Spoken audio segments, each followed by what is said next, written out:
I answer the questions, there is something that I need to raise for the diasporans here.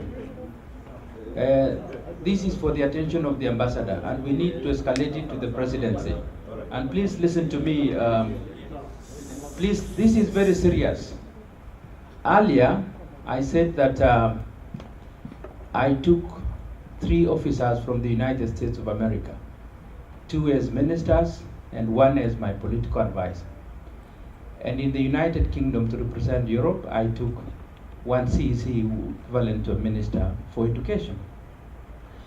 And what I then discovered is haters quickly want to go to court and say these are dual citizens, they have dual citizenship, and therefore they have no right to take up jobs. We want to declare here that Kenyans in America are Kenyans. And we must face this head on, because we cannot be sending our children here and then later on other people say they are foreigners. And we are receiving money which they send, and we are using that money to build the country. So this is very important, Your Excellency, that it is addressed, because so many people are going to lose opportunities, and it's not just one county, all the counties, and it also applies to the national government. Number 2, what are governors and counties doing about the youth? The Constitution is very clear, and I'm going to share with you what governors are doing. We comply with the Constitution. Number 1, 30% of all opportunities must go to the youth. Some of the counties are already doing above that, possibly 40 or more. And in these areas, we are talking about employment opportunities, we are talking about contracts, we are talking about opportunities for training, and every opportunity that a youth must access. The other thing which governors are doing is quite a number of counties have created bursaries. And some counties have given like 600 million shillings for the last 5 years. Others are possibly more or less. So these monies always go to the youth for education. And of course, you know the effect of education much later. The other thing which I want to tell you is that the national government too is having a youth fund which is helping the youth. But there are counties like Osingishu and other counties, and Sang was here talking about source of champions. They are investing in trainings and especially harnessing talents, especially in athletics and sports generally. So governors are doing that. Finally, on tribalism, I can tell you without fear of contradiction, there is no tribalism in the people of Kenya. There is no tribalism does not exist in the minds of Kenyans, generally. Tribalism exists at higher levels. When we meet at any level, I used to plug tea in the tea estate. People don't look at themselves as Luo, Kalenjin, or whatever tribe. And I can tell you why this statement is very valid. After 2017 election, there was a problem at the border. I and Governor Nyong'o went to the border, and I can tell you, people of Kenya at the border never saw themselves as NASA, they never saw themselves as Jubilee. We talked to them, and they never saw themselves as Kalenjin or Luos. So it tells you that when Kenyans are mixed together, they don't look at themselves as tribes. They need to be reminded by somebody. And we must say that Kenyans must never be reminded that they belong to this tribe. The message that we get from America is the American dream of looking at ourselves as members of this nation should also apply to Kenya, and we should look at ourselves first and foremost as Kenyans. Thank you.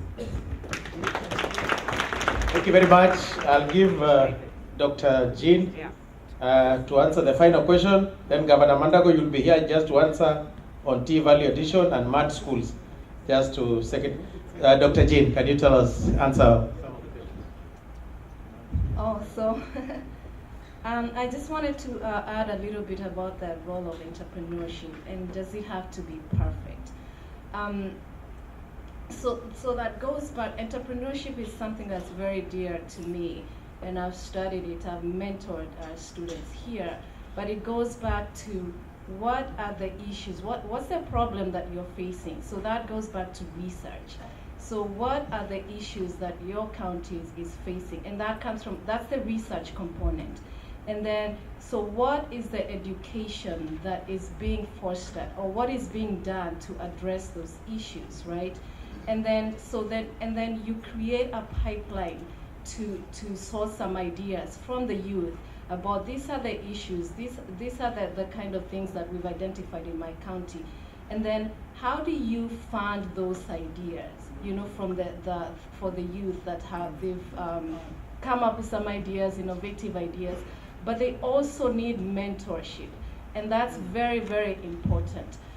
So if you see most companies in Silicon Valley, you cannot get funding without some level of mentorship. Somebody that knows what they're doing, somebody that holds your hands if you have some questions about the issues. You have the idea, but you need the money, you need the mentorship.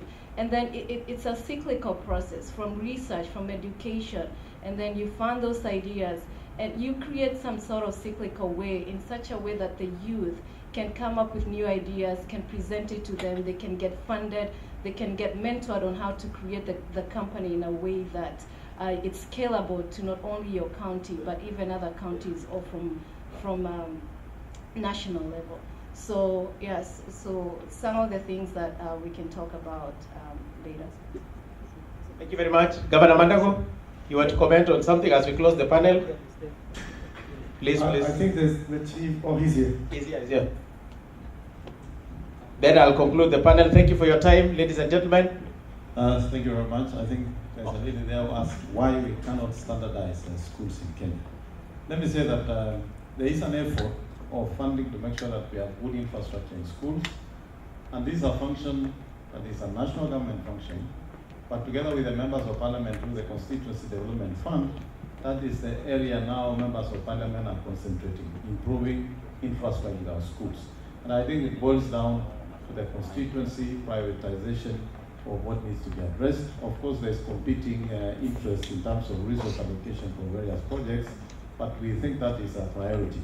But I would want to say that if you go back to Kenya today, a number of schools have really been improved. I think the number of classrooms that are still in mud are not a very big percent. And I'm sure members of parliament too, Jomo there, can converse with her further, maybe when you take a break. Yes. I think that is the question. Yeah. But finally, I also talked to my friend here who was interested with coffee. And because when we are here, we must also give solutions.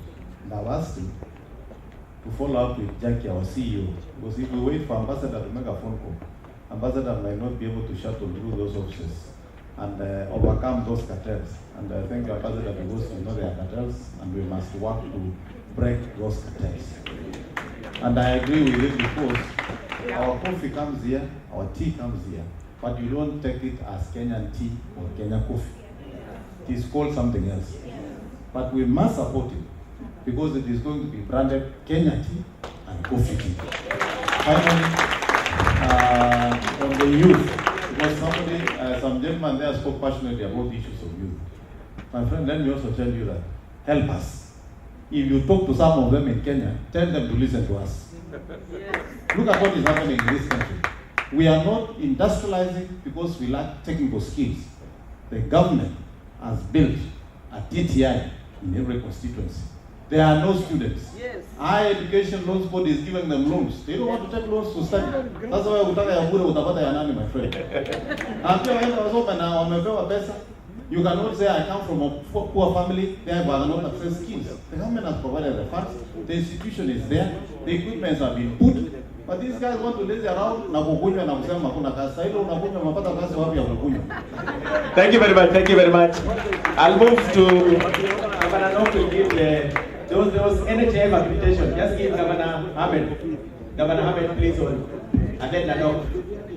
Just give Governor NHIF accreditation. He was the CEO of NHIF, he was the chairman of NHIF. Yeah, thank you very much. I think the fact that I acknowledge there was a stand here for NHIF and that I was the chairman of NHIF some time back is what has put me on the spot. But I'll try to answer the question.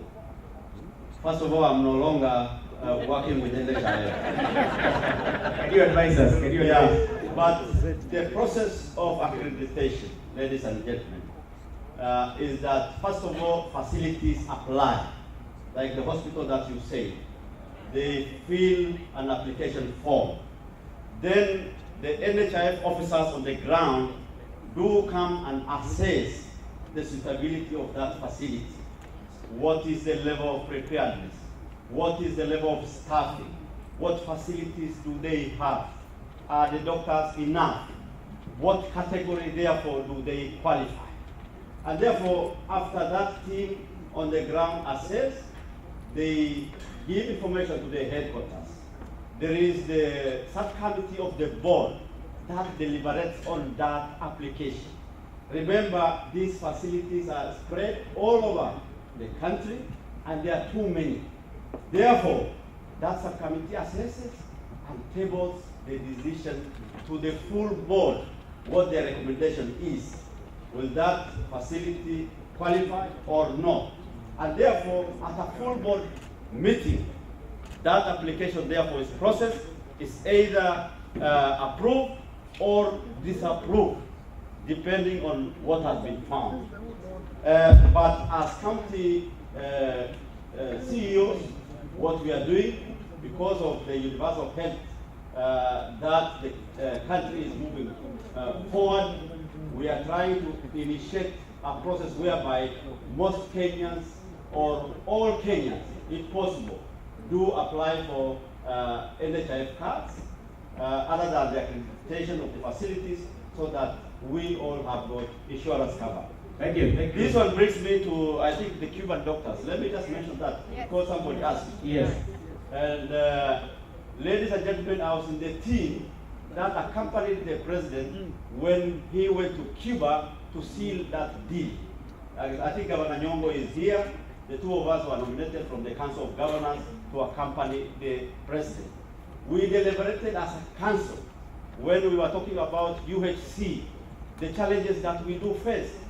Many counties say they have been advertising for doctors, specialists in certain areas, and they have been lacking people to apply. If our diaspora here have got a lot of people, why don't they? Please let me finish. Give him time, give him time. Please let me finish. I think we'll meet him over lunch. When counties advertise for doctors, please, ladies and gentlemen, why don't you apply? Personally, my county advertised 3 times. None of you apply. Therefore, we cannot sit back and see when our peoples don't have doctors so that they'll be able to be treated and they get services as required. We can't sit back. And therefore, we supported the president on that, and you must support us. You guys must organize yourselves so that you can. Thank you, Governor. Thank you, Governor. Finally, Governor. I just wanted to add something. Please, we are running. Please, 1 minute, Governor. Especially on accreditation. Yes. And I also want to inform the participants here that I'm here to represent Kiambu County and Nairobi because Governor Zongo is not there. Dandora is in Nairobi, and I was the former MP of the area, and I'm happy to hear that you have done something from here. To me, I think that is a very good contribution because the people there are poor, and at least getting your help from here is very important. What I wanted to say is that just last month, all our health facilities in Kiambu were accredited, so there is no problem at all with the accreditation as it is now. I have the number for the CEO. I can even call on your behalf when we go out for and I will make sure the facilities is accredited immediately, so there is no complication about that. I want to tell you because we have had some misconception. I think some of you, because sometimes you go through a lot of social media, at least things are not so bad as you might be thinking. Yes. We are here as responsible leaders from Kenya to make records straight. We want to tell you that the problems you have been experiencing, we are here to solve them. Let's just concentrate with the points that are disturbing you. I came here to make records straight as far as investment in Kiambu are concerned. I've come with my chief officer in charge of lands so that we can streamline the conmanship that has been there, because we know you have been victims of conning. People have been conning you with plots and buildings. So we want to make it very, very clear so that at least when you want to invest, you know that these and these are the problems that are and the way they can be solved. I'm here to solve the problems that you have been experiencing in Kiambu. I know so many of you have invested in my county. So many people here come from my county. And I want to tell you, honestly speaking, as far as the Cuban doctors are concerned, our very specialist doctors in Nairobi, especially, and even in our country, they don't like treating our poor people because they don't have money. They are sometimes even employed by the government, but they refer our people to the private clinics. They attend them outside. And our poor people cannot afford. We wanted to get the Cuban doctors who will concentrate with our public facilities. And that was the reason. Yes. Because... Thank you, Governor. Please summarize. So honestly speaking, yes, these are not so bad. Don't just think that at least that Kenya is burning, that Kenya is so corrupted. No, these are not as bad. Yes. Thank you. Just ask Thank you. We have the answers. Thank you very much. We have the answers. Thank you. And don't forget, honestly, let me make the record straight. Don't forget that we are people who can influence whatever wrong has been going on. Don't forget that from here, the suggestions that you are going to give us, we will reach the president from here, and we can tell him this and this should be straightened. There's this and this. You are very important people to us. You contribute a lot to our economy. So please, let's just be very focused that there are problems, and we are people who can influence the solutions. Thank you so much. Okay, Governor, 1 minute as we close. Gentlemen, other governors will talk in the afternoon. Very quickly, I want to respond to 4 issues which has been raised here and nobody responded to. I think the first one is the request for governors to support you on the issue of diaspora voting. Yeah, we've taken that one, note of that, and we will be following that one up. Although it is not our responsibility, but we will be following that one up. The second issue that came about was the message that was streaming. Someone said that we don't have governance structures in the counties. I think that is not true. We have laws that are established. Those laws are being implemented in the counties that are providing the structures which we operate in. When it comes to finances, we have the Public Finance Management Act that guides us. When it comes to how we do business, the County Government Act, the Procurement Act, there are several that we follow. The only thing that counties are facing challenges is capacities. Skill set capacity is still an issue. There's a lot of training that is going on, and the trainings will continue going on until we have developed a culture of a county public service that can be able to deliver for the people of Kenya. Then, 2 takeaways from here, I think Dr. Jane talked about, and someone raised it. Yes, the suggestion to us to put up the Diaspora desk at the Council of Governors is good, and we will take that one up and implement. The other issue was what I had alluded to on research and innovation. Indeed, we will be creating a unit within the Council of Governors on the issues of research and innovation. And I believe we've seen the expertise here. So we will be looking at you to provide that advisory that we will be requiring to support us in our work in the counties. Thank you. Thank you very much. Ladies and gentlemen, we are now closing the panel, but what's the key points that we got today? Governors, we were told how to process titles for the investors. Please make sure your county is processing titles. Technology was key. Governor Gilu said without technology, we cannot go far. So we must follow technology. Value addition, it came up very clearly. Reduction of rates and hawkers. How we handle demolitions, reduction of rates and hawkers. Governors, please, let's go and address so that our investors can come. Senate, we want legislation. Thank you, Senator, for saying you're ready to come up with legislation to safeguard the investors. Our Honorable MCA said there will be no more impeachments for the governors. I think Big is in the council of the, it's in the forum of MCS, so we can take his word. So the governors, that is another way of assuring investors by reducing on impeachment. Control of budget, as set a desk in the ACC Parliament, we have now things to monitor the funds that you people bring and the funds that the governors are given.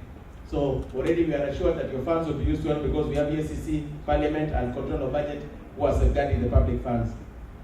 On those reduction of levies, Governor Chepkwony said even levies can be reduced, and even Ambassador Gidai said if we reduce levies, we can attract more investors. Security, middlemen, governors, please let's assist our people, set the diaspora desk so that we don't have middlemen fleecing our diaspora investors, so that we give them more opportunities, more information, more town hall meetings. I think it came up, they need more town hall meetings, and we encourage the Diaspora Forum and Council of Governors. Let's have more of these forums. If it can be quarterly, the better. I think lack of access to elected leaders. Your elected leaders are here today. The diaspora, we shall have more forums so that you meet your elected leaders and you can hold them accountable. Social media, education, we have taken all that.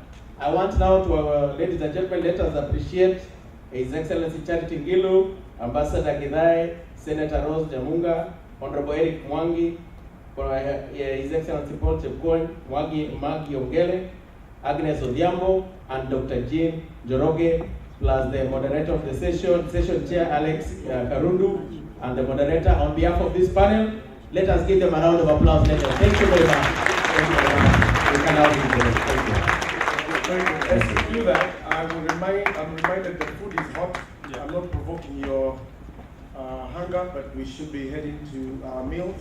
Kindly let us allow the delegates that are visiting us from Nairobi, especially the ex-Wiki governors, to have their meals first, and then... Chair, 1 minute. We want to recognize the Senator for Laikipia and the DG Wajir. DG Wajir. Where's the Senator?